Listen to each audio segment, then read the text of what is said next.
So yesterday I did a short video because I had been overstimulated that day and couldn't concentrate to create that video.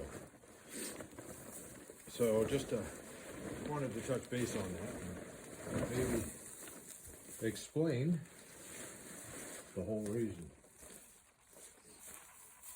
There was a few stressful moments during the day, but most of those were pretty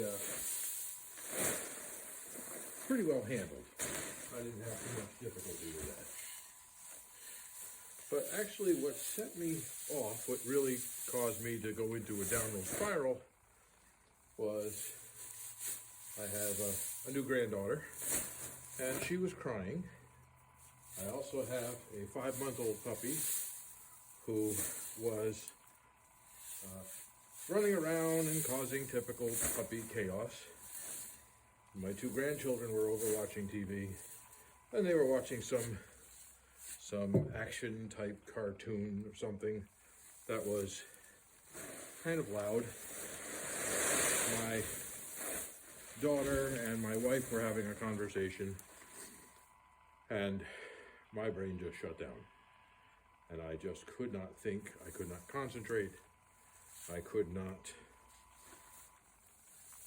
do anything. And when I get stimulated like that, one of the things that happens quite often is I will get quite the headache, a migraine. Doesn't respond well to medications either. So,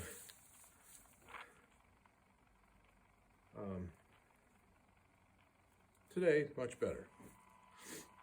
Now, to put this in perspective, my background working in the healthcare field, I worked in trauma centers, ICUs, emergency rooms, lots and lots of activity, 20, 30 people in a small, 15 by 15 foot room with bells and alarms and all kinds of things going.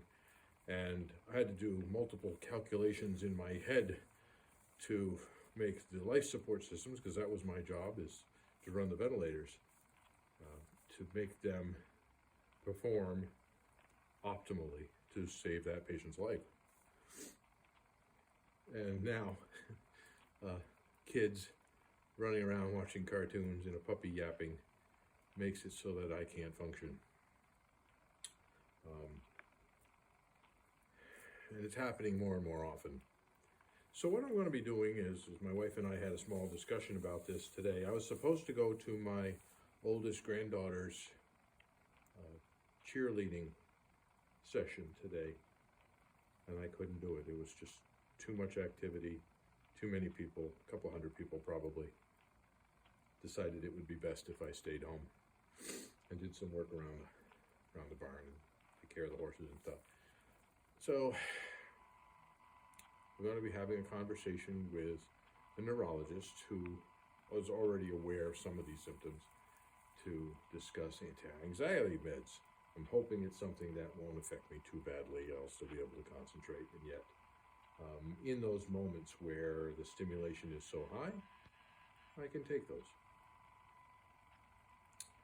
So that's about all I have for now. But again, this whole purpose of my video here is to give an insight of what somebody with this condition is going through.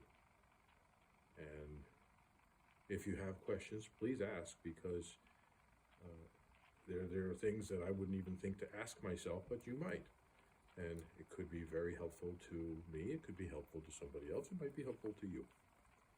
So that's all for now.